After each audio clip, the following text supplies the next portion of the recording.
Hello, everybody. Welcome to Take 5 for Real Estate Podcast. I'm your host, Owen Ron. Another great episode lined up here with the folks from the Krantz Linn Group. I almost said Linn Krantz Group. Sorry. Krantz Linn Group with Compass Realty. How are you guys doing? Great. How are you? Yeah. Kyla and Ellen. How long have you guys been in real estate? Let's start with Kyla first. Okay.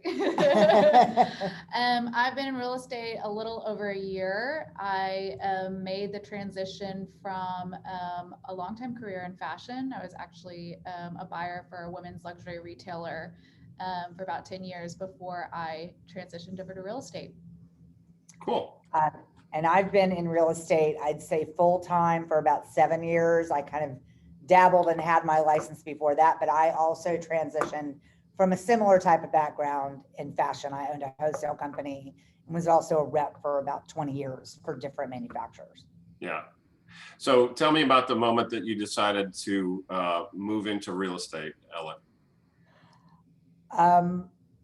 Honestly, the moment I thought, where else could I have a career where I could kind of have an income that the sky was the limit, that I didn't have to be a doctor or a lawyer or an accountant, not that accountants make that much money, but where I could really just do my own thing and be in an industry that was somewhat respected, although I had a totally different opinion of realtors then than I do now.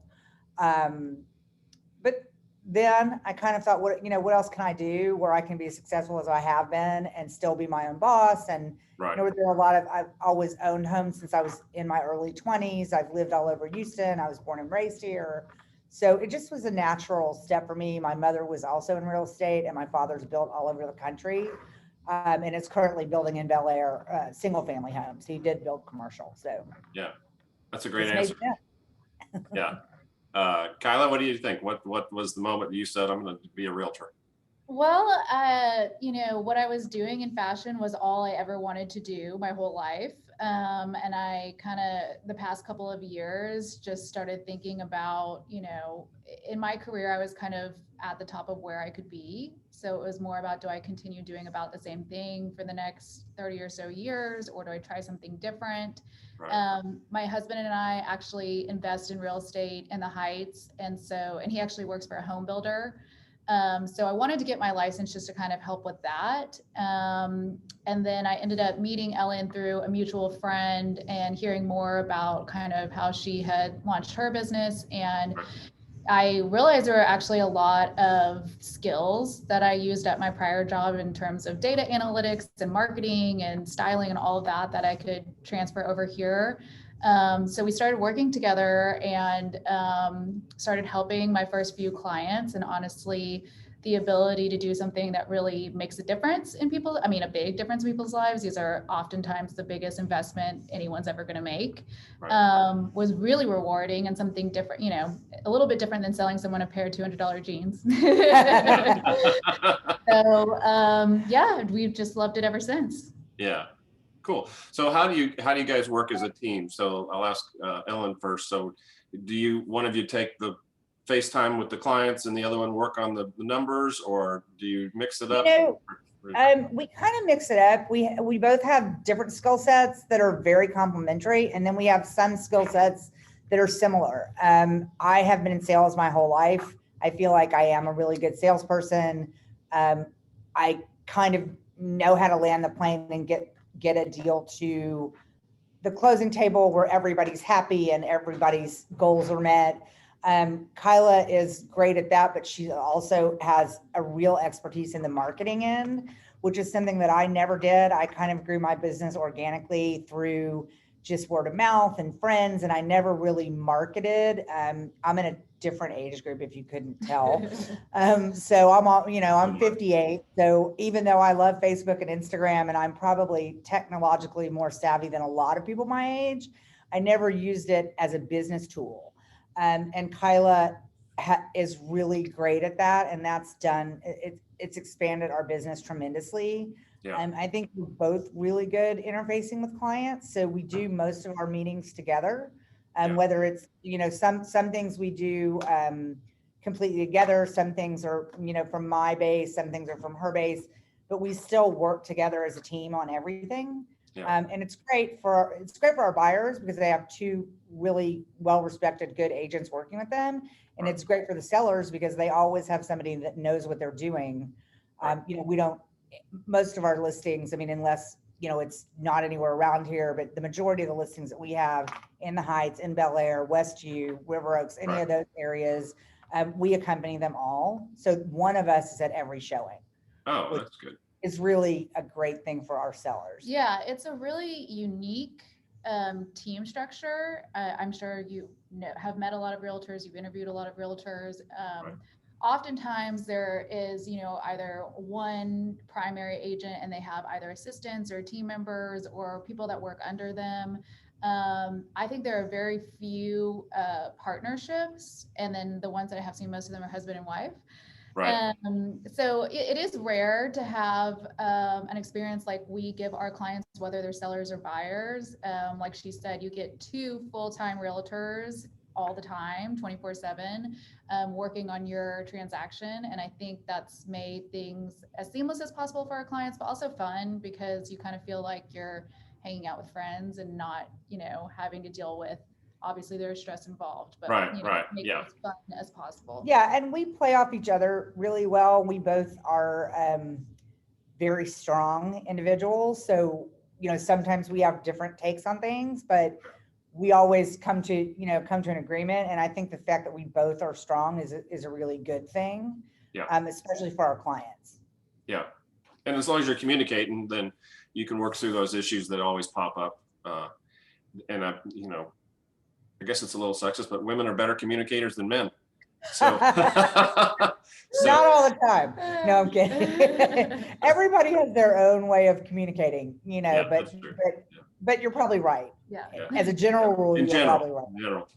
Yeah. So tell me about the social media marketing. What do you guys think works? What do you spend most of your time on? What are the challenges there? Because there's a ton of it out there. And how do you let Kyla speak to that because she is definitely our social media guru for sure. Yeah, I would say in terms of what works and what doesn't work, it's 100% trial and error. And I think that anyone that tells you differently is probably not being entirely truthful. Right. Like I said, I was lucky because there was a lot that I could take from my prior experience and bring here. So, retail is not that unlike real estate in terms of being an industry that has been around for decades, has maybe done things a certain way for decades, and it's just really hard to move forward. So all the things that Ellen and I talk about in terms of how do we build a business built for this technology-based generation are all the things that we were talking about in retail. But, when you're working for a larger company, even if you have all the ideas, you're not necessarily the one executing them. So it's been really fun kind of taking the reins of our social media platforms and just seeing what people respond to. So I just try to be as much of a consumer of social media as I can and get a feel for what resonates with me. To me, I think the number one thing in social media is authenticity. So if it's something that doesn't resonate with me, it's not going to resonate with someone else if I try to copy it. So it's really just, I try to emulate the things that I like to see on social media, but make it relevant to our specific industry. And we try to give as much information as possible. I think that's really key too, is really utilizing our platforms to give really solid, clear information that's not easy to get, whether you're a potential buyer or seller, and giving, really pieces of free value to our followers, I think has been huge for us as well. And networking. So I think people don't always see social media as a means for networking, but as real estate professionals, our job is to network. And so now we're networking where people are these days, which is on their phones. So we, try to partner with, again, people in the city, not just in our industry, but influencers, bloggers, what have you, but that focus on Houston lifestyle, whether that's food or events or fitness or whatever. And again, just try to network with their base and see what they're wanting to hear. We were shocked, honestly. We just did a partnership with It's Not Hugh, It's Me. They have, I think close to 70,000 followers. So many of their followers just didn't even know the first step to buying a home. Like, where do I even begin? Right. So a lot of our ideas in terms of marketing have just come organically from feedback in terms of what people are needing. And so our very first, video blog we did based on what are the 3 things you need to do if you're ready to buy a home. So we just have cut, like I said, trial and error, being authentic with our base, and listening to what our followers are wanting to hear. And what's interesting, I'm just going to throw a side note in there, because coming from a different generation where we didn't grow up with that type of marketing, you should check out our Instagram page. It's at Krantz Linn Group. Okay. And it's fun, it's interesting, it's captivating. Kyla has done an incredible job of really capturing the audience of people that we have. We gained several thousand followers on the last partnership that we did with It's You Not Me. We actually gave away a Peloton, which was really cool. I saw that.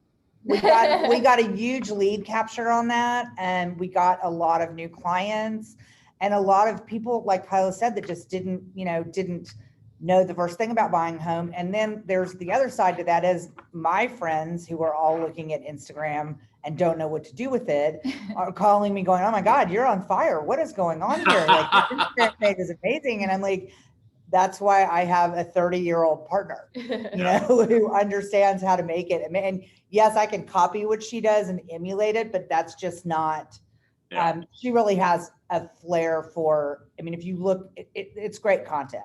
Yeah. So of the thousands of followers that we gained who were all trying to win a Peloton, they didn't all leave after they didn't win, which is the biggest part of, the biggest thing we want to do is capture an audience and keep it and have other people learn about us. And then we are doing our own YouTube segments and video blogs that are, telling people how to buy a home, what the steps are, introducing them. We just did an interview with a mortgage banker who is our go-to person, and it was unbelievable. I can't wait to see the video because it was unbelievably informative. And it was our second video. Our first video, we cut half Kyla's head off in that one. So that was, although the information was terrific, the video was not as good. So we're learning, but it's really fun. And it's fun to be, for me, it's been super exciting to be with a partner that does really see the importance of social media and has kind of taught me how to use that as a tool. And then we have a team also of younger agents. I say younger, one of them is not that young. But it's fun. Yeah. And our clients have fun. They feel that energy come through us, and it's good. Yeah, like they're working with celebrities.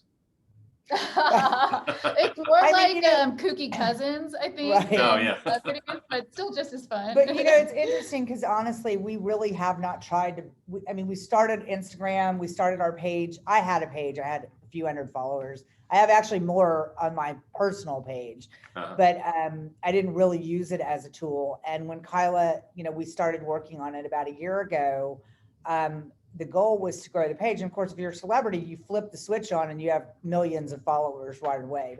But if you're not, you're really trying to grow it organically. For us to have even, over 2,000 followers in less than a year, and Kyla having only been in this business for a year, is amazing. And it's really, it's been a lot of fun and eye-opening. Great way to build your base. So what percent of your business do you think comes from that avenue versus church, school? It's still 98%, our sphere of influence, because like she said, we really just have launched it a year ago, and we're lucky to be where we are. And to be quite honest, we've only really realized the full potential maybe in the last couple of months. So, I think that I know a lot. I see a lot of realtors that, are now 90% of the referrals come off social media. I think that's amazing. But I also think, there's something to be said about our personal relationships. Ellen's been in Houston her whole life and knows everyone in town. I also was born and raised in Houston. And I think we love meeting new people, but also there's nothing we love more than helping our family and friends and their family and friends.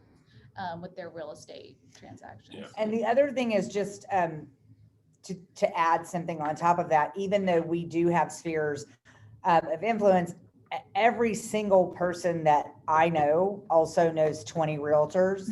So they have to make a decision. Well, who am I going to use? Am I going to use Ellen, or am I going to use this one or that one or whoever?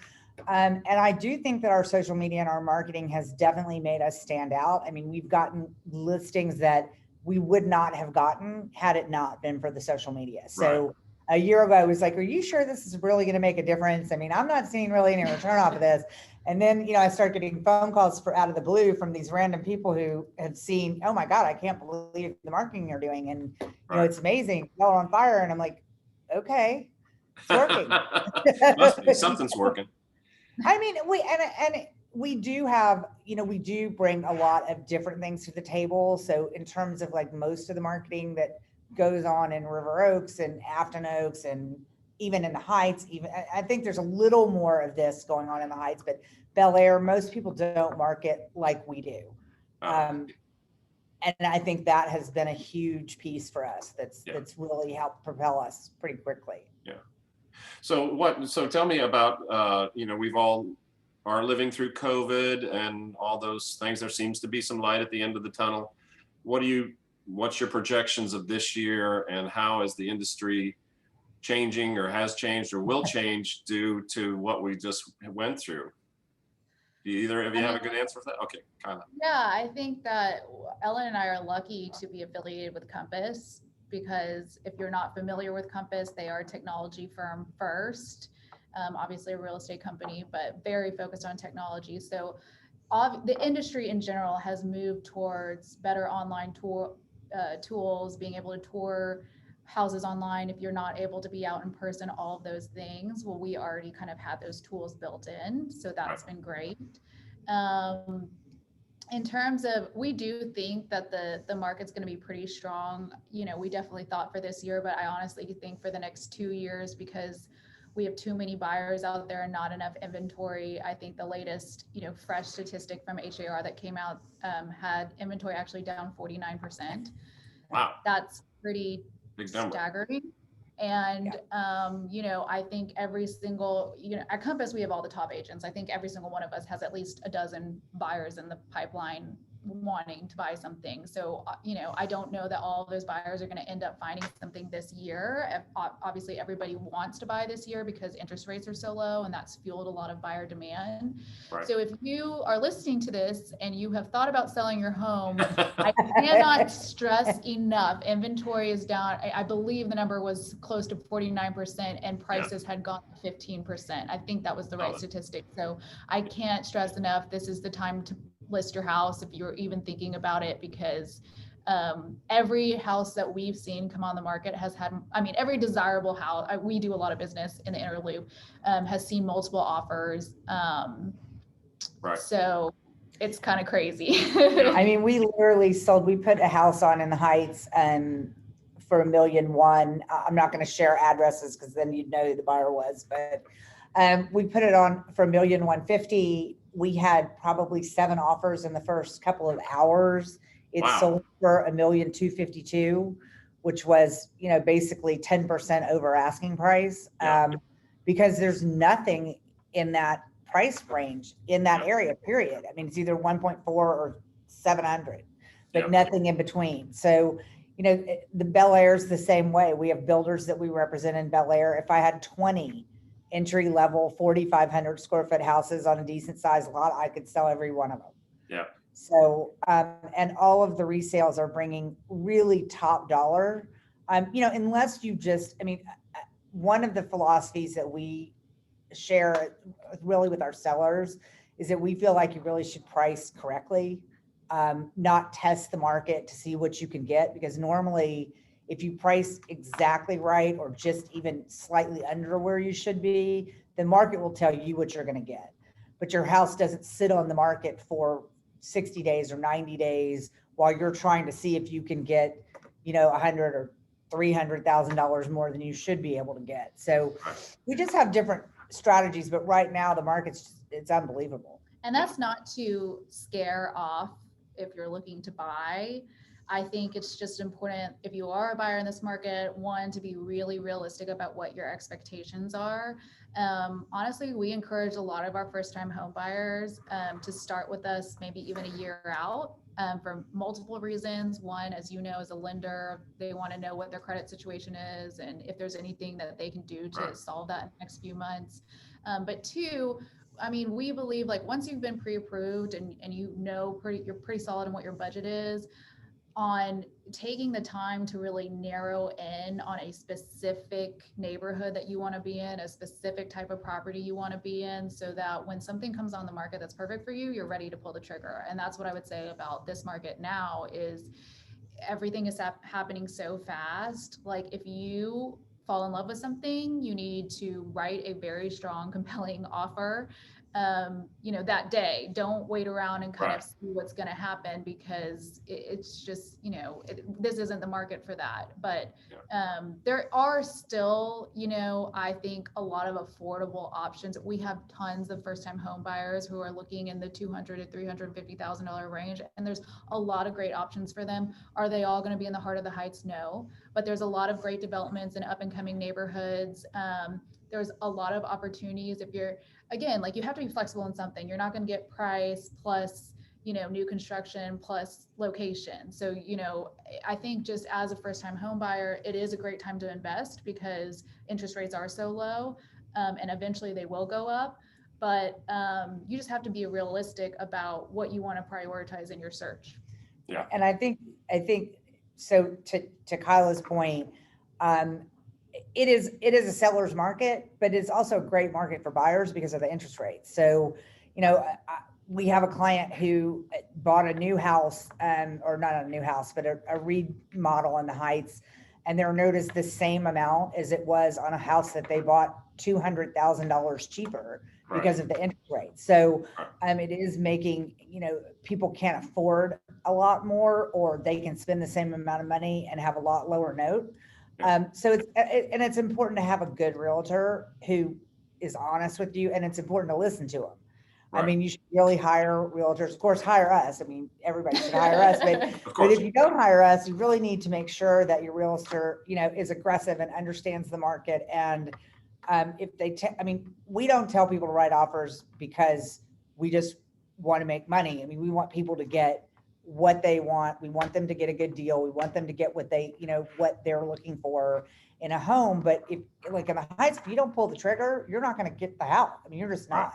Or you're going to end up in a multiple offer situation that's kind of a nightmare, and everybody says they don't want to be in that kind of situation. But you have to have somebody guiding you that really understands the market. And Kyla's right. The minute something comes on, if you like it, pull the trigger before everybody else in the world sees it. It's so funny because I hear so many people ask if they should or if they have to use a realtor, and obviously you don't have to.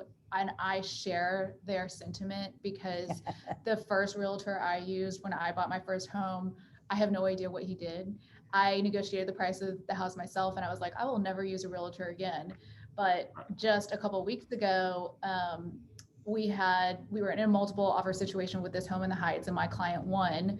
And I had posted on Instagram, and one of my little brother's friends was like, I have been trying to buy that house.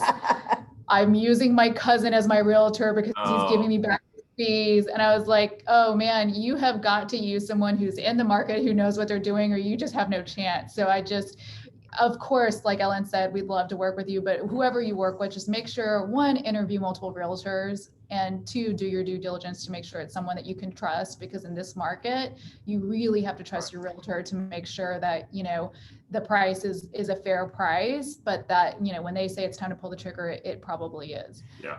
And the other point to that is, using a realtor, I mean, the buyer doesn't have any added expense using a realtor. So it doesn't really make any sense not to. Even on new construction, I think a lot of people don't understand that they can actually negotiate different things like window coverings, like appliances, like things that they think they just have to walk in and write a full price offer or they're not going to get the house. And that's not necessarily true.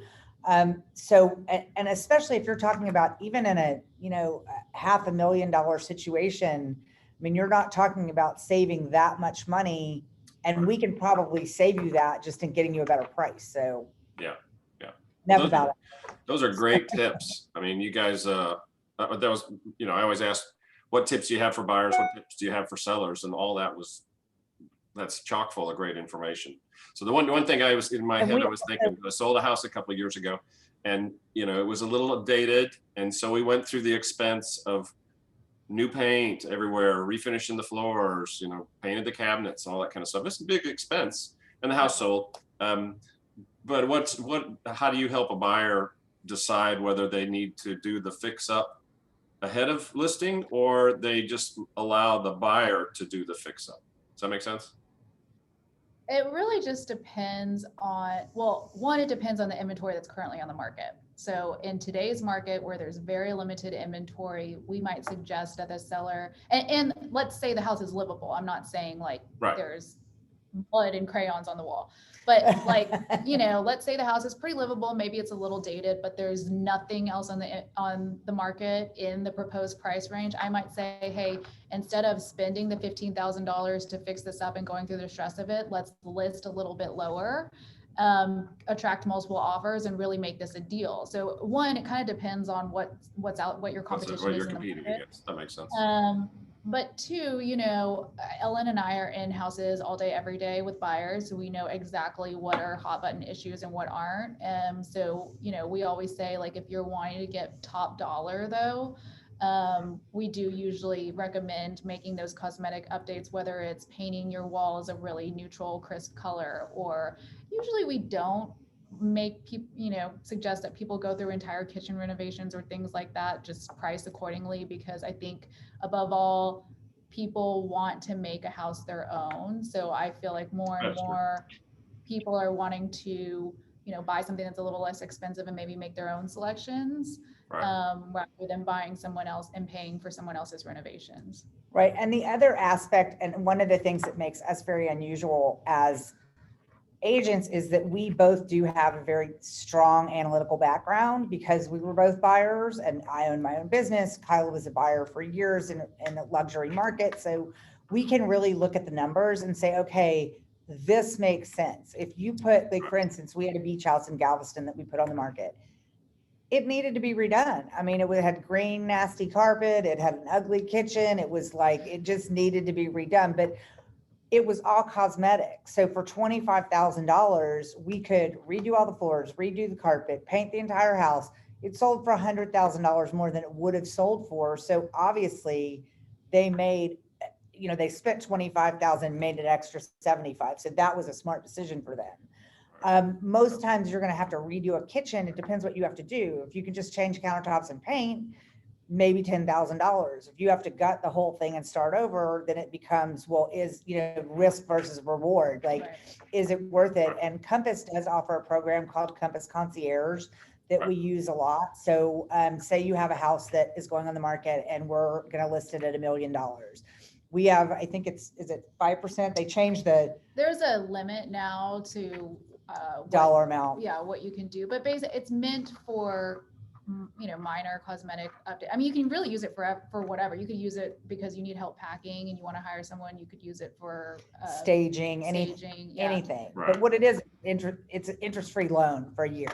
So you do a deal with Compass Concierge. You owe them the money in a year, but it's interest-free. So most of our clients, even clients with multi-million-dollar homes, will use Compass Concierge and it comes out of the closing proceeds. So it's no skin off their back. They don't have to outlay any cash up front, and it's free money. So why not? Yeah.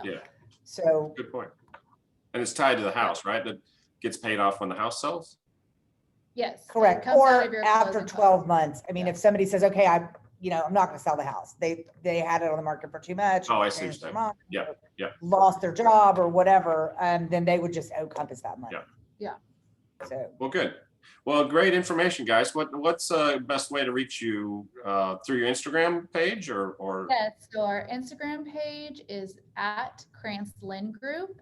You can also go to our website. It's thehoustonrealtors.com, or you can email us krantzlinngroup@compass.com. Excellent. And that's just to spell it. It's KrantzLinn at compass, compass.com. Great. Well, thank you so much. I enjoyed Oh, it. I forgot the group part. Sorry. See, I don't even know the name of our group. Just kidding. All right. We'll talk to you later. Thanks so much. All right, Thank thank you. you. Bye.